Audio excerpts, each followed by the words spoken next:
Welcome back student. आज आपण बघणार आहे बेसिक कन्सेप्ट इन जॉमेट्री, त्याचं थर्ड लेक्चर. थोडासा उशीर झाला तिसरा लेक्चर टाकायला, तर त्याबद्दल सॉरी, पण स्टार्ट करूया. आज आपण बघणार आहे line segment, ray, line, congruent segment, properties of congruent segment, त्यानंतर mid point of segment, comparison of segments, perpendicular segment और रेज आणि distance of a point from a line. तर स्टार्ट करूया. आजचा जो पहिला मुद्दा आहे तो आहे लाईन सेगमेंट. लाईन सेगमेंटच्या बाबतीत आपण डेफिनेशन अशी सांगू शकतो, the union set of point A, point B and points between A and B is called segment A B. जर इथं बघितलं तुम्ही, हा जो ए पॉईंट आहे आणि हा जो बी पॉईंट आहे, तो पॉईंट पकडून मधले जेवढे पॉईंट आहेत त्या सगळ्यांचा युनियन सेट. आता युनियन सेट जर तुम्ही पार्ट फर्स्टमधला पहिला चॅप्टर केला असेल, सेट चॅप्टर, तर त्या सेट चॅप्टरमध्ये युनियन सेट म्हणजे काय ते तुम्हाला समजेल. युनियन सेट म्हणजे काय, तर ह्या सगळ्यांना एकत्र करणं. युनियनचा अर्थच आहे की एकत्र येणं. तर युनियन सेट कुणाचा, तर हे ए पॉईंट, बी पॉईंट आणि ह्याच्यामध्ये जेवढे पॉईंट आहेत त्या सगळ्या पॉईंटचा सेट. या ठिकाणी एला आणि बीला एंड पॉईंट म्हटलं जातं. ए आणि बी हे काय आहेत, एंड पॉईंट्स आहेत. मग आपण अजून एक सांगू शकतो की distance between end point, distance between end point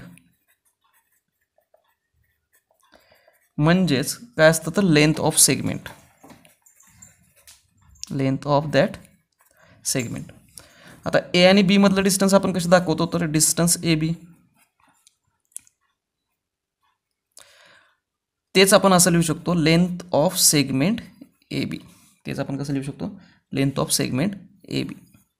end point मधलं डिस्टन्स म्हणजेच काय असणार आहे, तर लेंथ ऑफ सेगमेंट.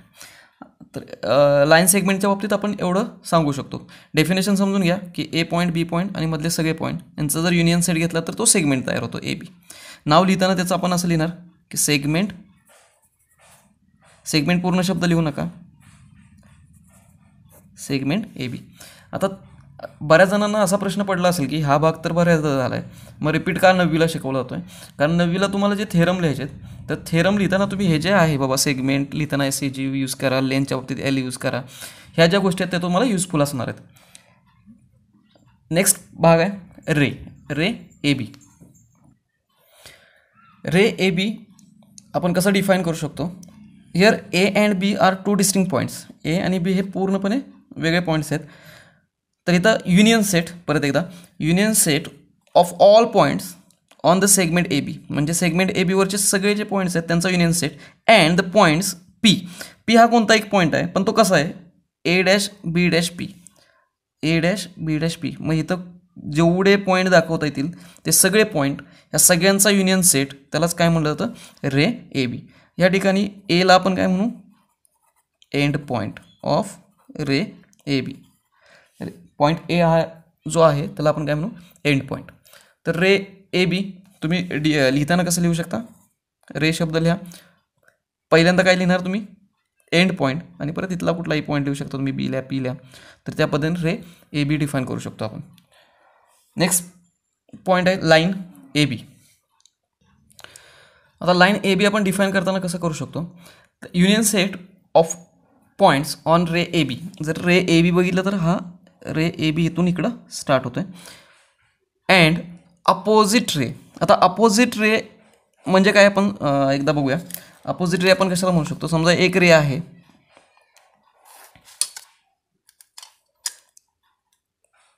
समजा ए बी हा रे आहे, मी समजा या पॉईंट, ह्या बाजूला सी पॉईंट घेतला, तर ए बी रे जो आहे त्याचा अपोजिट रे कोणता असणार, तर ए सी. म्हणजे ज्या दोन रेमध्ये एंड पॉईंट हा कसा असेल, कॉमन असेल, म्हणजे एकाच लाईनवर असतील, असे जे रे असतात त्यांना अपोजिट रे म्हणतो आपण. मग इथं जर आपण बघितलं तर ए बीचा अपोजिट रे ह्या साईडला, तर union set of all points on ray A B, इकडचे सगळे पॉईंट्स येतील. आणि कुठले पॉईंट्स असणार आहेत, तर ह्या साईडला त्याचा अपोजिट रे, त्याच्यावरचे सगळे पॉईंट. अशा वेळी आपण त्याला काय म्हणू, लाईन ए बी. आता ह्यात एंड पॉईंट असण्याचा काही संबंध नाही, कारण ही लाईन इकडे कंटिन्युअस वाढत जाणार आहे, ह्या साईडला पण कंटिन्युअस वाढणार आहे. तुम्ही कोणतेही 2 पॉईंटनं त्याचं नाव डिनोट करू शकता. लाईनला तुम्ही एका लेटरमध्ये पण नाव, समजा मी तर एल दिलं तर मी लिहिताना असं पण लिहू शकतो, किंवा लाईन एल, एका लेटरमध्ये पण मी नाव देऊ शकतो लाईन. नेक्स्ट पॉईंट बघायचं आपल्याला, कॉन्ग्रंट सेगमेंट. तर कॉन्ग्रंट सेगमेंट आपण कधी म्हणणार आहे? आता मी जर इथं तुम्हाला दिसतंय 2 सेगमेंट ड्रॉ केलेत. एक आहे सेगमेंट ए बी, दुसरा आहे सेगमेंट पी क्यू, आणि दोन्ही सेगमेंटची लेंथ कशी इक्वल आहे. जेवढी लेंथ ए बीचे तेवढीच लेंथ पी क्यूचे. त्यावेळी आपण काय म्हणू शकतो की सेगमेंट ए बी आणि सेगमेंट पी क्यू कसे आहेत, कॉन्ग्रंट आहेत. आणि ते जर सिम्बॉलनं दाखवायचं असेल तर आपण कसं दाखवणार आहे, सेगमेंट ए बी हे कॉन्ग्रंटचं साईन आहे, कॉन्ग्रंट सेगमेंट पी क्यू.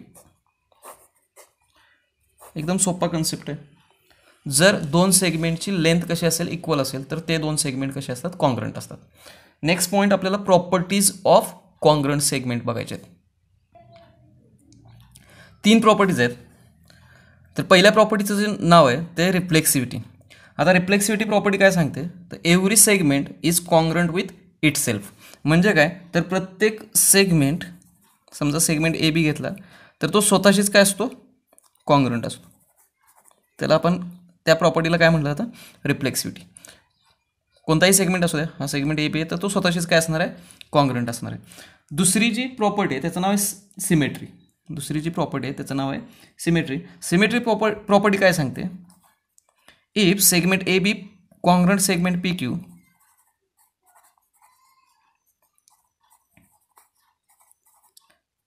पहिला जो सेगमेंट आहे ए बी तो पी क्यू बरोबर कॉन्ग्रंट असेल, तर पी क्यू पण ए बी बरोबर काय असणार आहे, कॉन्ग्रंट असणार आहे. ही जी प्रॉपर्टी आहे त्याला काय म्हटलं जातं, सिमेट्री. पहिला सेगमेंट दुसऱ्याबरोबर कॉन्ग्रंट असेल तर दुसरा पण पाय असतो पहिल्याबरोबर कॉन्ग्रंट असतो. तिसरी जी प्रॉपर्टी आहे त्याचं नाव आहे ट्रान्झिटिव्हिटी. ट्रान्झिटिव्हिटी प्रॉपर्टी काय सांगते, पहिला सेगमेंट दुसऱ्याबरोबर कॉन्ग्रंट आहे. समजा A B segment P Q बरोबर कॉन्ग्रंट असेल, समजा पी क्यू सेगमेंट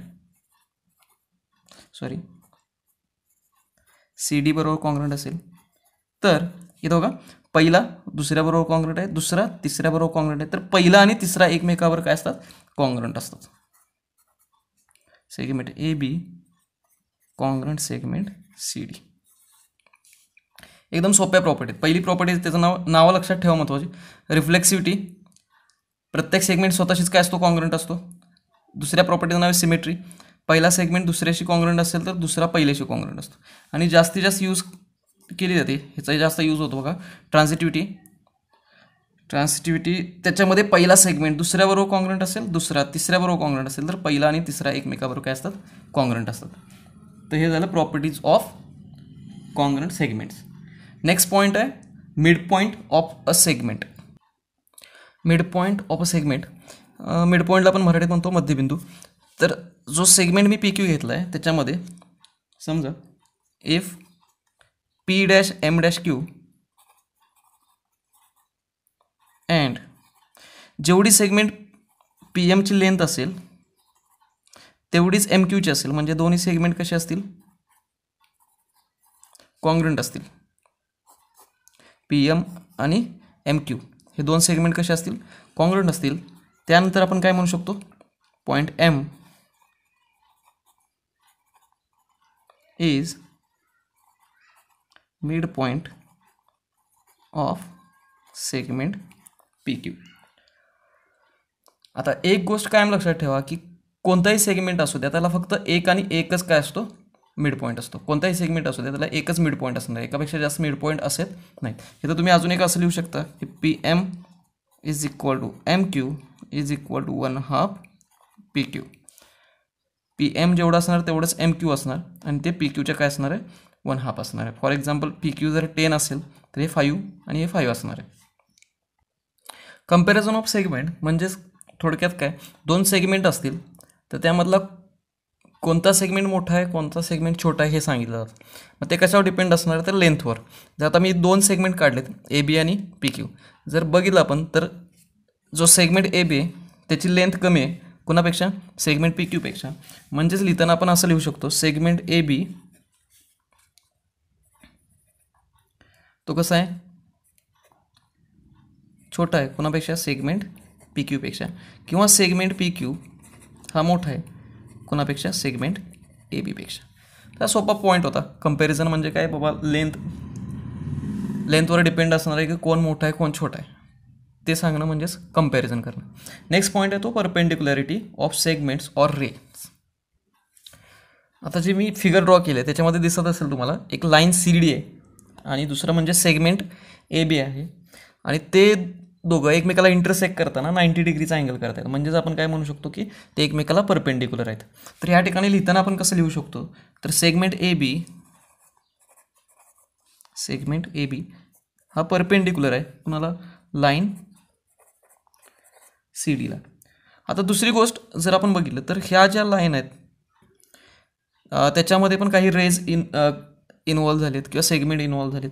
आपण असं पण लिहू शकतो, segment A B perpendicular ray C D. आता इथून इकडचा भाग बघितला तर तो रे सी डी होतोय आणि त्याला तो परपेंडिक्युलर आहे. किंवा आपण दुसरा रे घेऊ शकतो, रे डी सी, त्याला पण तो परपेंडिक्युलर आहे. जर हा सेगमेंट ए बीमध्ये पण इकडं जर बघितलं आपण तर हा पण रे इन्व्हॉल्व होतोय जर तो कंटिन्यू वाढवला तर ह्या पद्धतीनं ज्या रेज सेगमेंट इन्व्हॉल्व होतात ते एकमेकाला काय असतात, परपेंडिक्युलर असतात.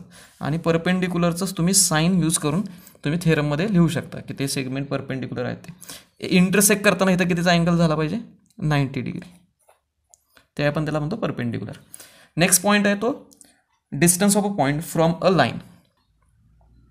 तर distance of a point from a line, मी तर एक लाईन ड्रॉ केली आहे, लाईन ए बी, आणि लाईनच्या बाजूला लाईनवर नसणारा बिंदू सी घेतला आहे. Point C does not lies on line A B. मग जर मला ह्या सी पॉईंटचं ए बीपासून किती डिस्टन्स आहे, सी पॉईंट लाईन ए बीपासून किती डिस्टन्सवर आहे हे जर काढायचं असेल तर मला काय करावं लागेल, तर मला सीमधून परपेंडिक्युलर ड्रॉ करावा लागेल की जो लाईन ए बीवर, मी समजा इथं परपेंडिक्युलर ड्रॉ केला, इथं जो सेगमेंट मिळेल, सेगमेंट सी डी, त्याची जी लेंथ असणार आहे तीच काय असणार आहे, distance of point C from line A बी.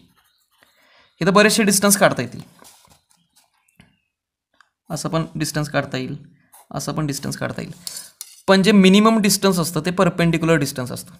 त्यामुळे लक्षात घ्या, ज्यावेळी तुम्हाला पॉईंटचं लाईनपासूनचं डिस्टन्स फाइंड आउट करायचं असेल त्यावेळी त्या पॉईंटमधून त्या लाईनवर काय करा, परपेंडिक्युलर ड्रॉ करा.